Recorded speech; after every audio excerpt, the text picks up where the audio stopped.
Hello everybody, it's July 9th and Vartan had asked me to do a quick walkabout and show all the little details of the things I've been working on.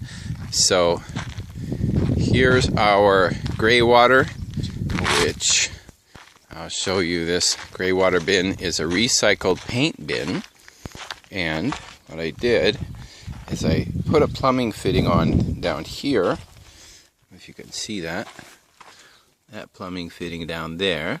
I have a hose. I've never used the hose yet. I just put a little gallon bucket in there and open that up, and all the gray water comes out of there. Gray water is the water from only the shower and the bathroom sink, so there's nothing in there except, soap.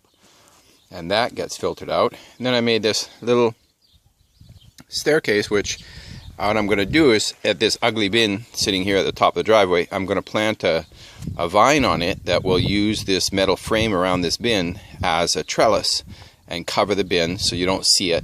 And then I'll plant another tree like here where I'm standing in front of this staircase, like a bush, so that you don't see this ugly staircase. But this is just a utility area. Nobody will use this except if they're working over here in the gray water area.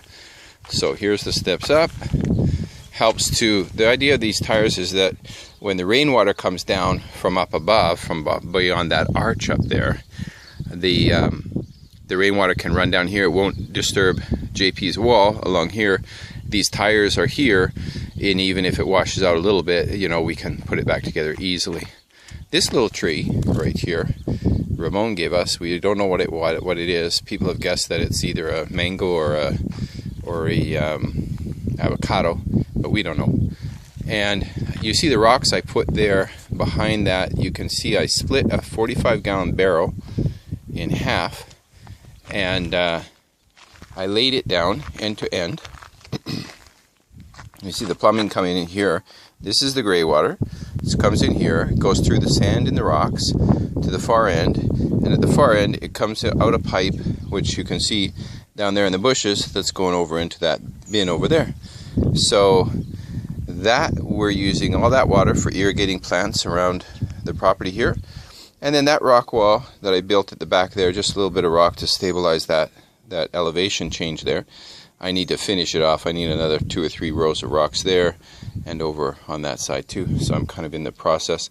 But this gives us now another walkway here that walks, instead of coming up those steps from the parking area. So we come along here, and we're right alongside this retaining wall where we have these little flowers planted already, and we have our screen that we put over them at nighttime so the rabbits don't eat them. We have our little olive tree right here, and our garden, which is it's got squash in there, down there somewhere. A little yeah, there he is.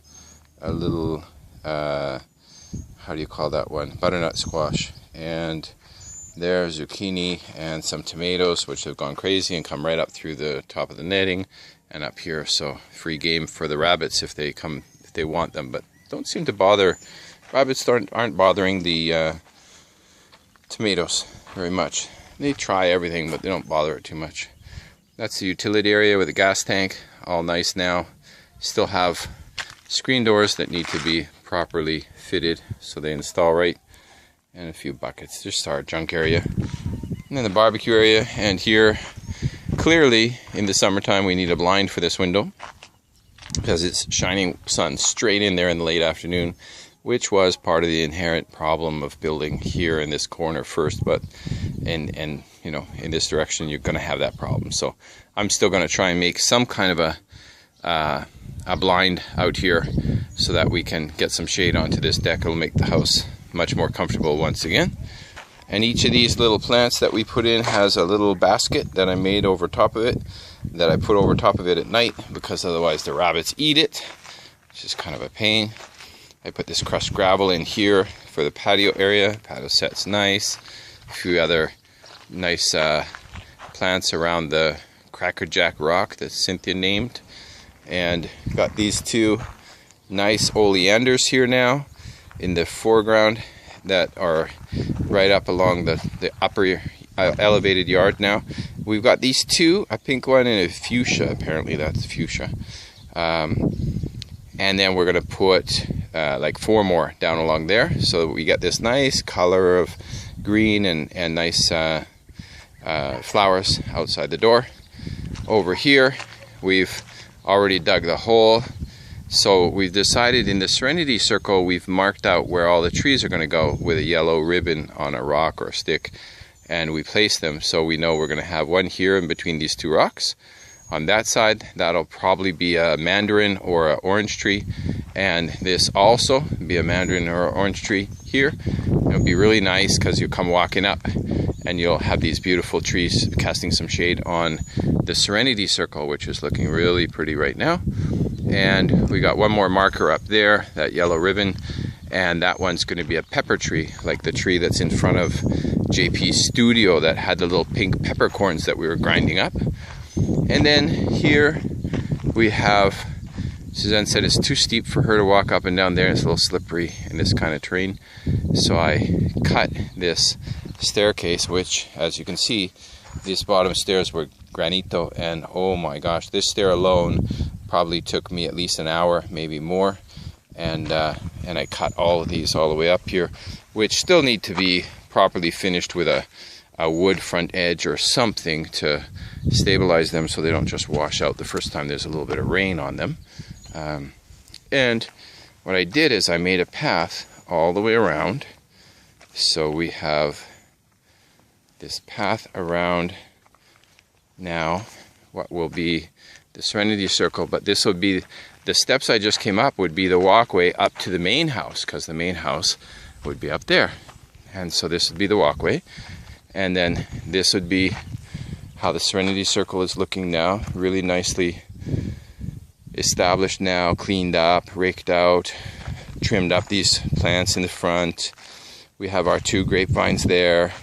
I put that tin cover around them, but they don't seem to care. The rabbits don't seem to care about them, so I could probably take that off. Got our little, what was our little Christmas tree in the shade over there of that rock. Still growing well. And then we come down here and we have 3 markers. So we have one there on the turn of the trail, and one over there. We're going to make this one here on the turn. We're going to make this one a, how do you call it? Well, those 2 trees, we're not quite sure what they will be yet, but this one's going to be a pomegranate tree right here in the corner, so that'll be pretty. And then here where we have the 3 levels of terraces, you'll see 3 more ribbons, 1, 2, and 3. So we'll have trees here, 2 more trees, probably orange trees or lime trees or lemon trees up in here, and put the stone on the vertical part of each of these terraces, and Suzanne wants to put lavender in there. So everything's looking really pretty now. We're really happy with how it's all turning out. And you can see here, let's go, we'll have another tree coming in here by these rocks, and all of this soil is really nice dark soil in here, which is really rare in this area. Here, Vartan, you can see these crazy animals are eating these cactuses. The rabbits get up here and eat it. And so, as Dennis says, it's a survival of the fittest. And if that cactus isn't cactus enough to survive a rabbit, then I guess it's got to go. I would tend to agree with him.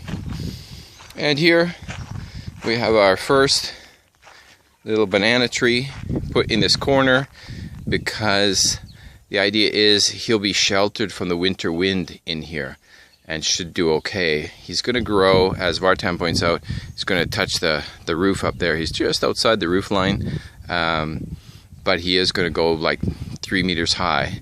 So he's higher than the ones that we had in Playa del Carmen, but this is what you can get here. So I'm going to try him, and in the winter, if it gets too cold, with these walls on a couple of sides, it will be relatively easy to put a plastic frame around him and create a little greenhouse for him to live in during the winter. So that's it for us. We're you know, everything is partly done, nothing is completely done. Still have to put the stone on the outside of the house here, and still have to put the stone patio, but it's nicer and nicer every day. And you You know, just the little things make a big difference. So anyway, thanks for joining us. Bye for now.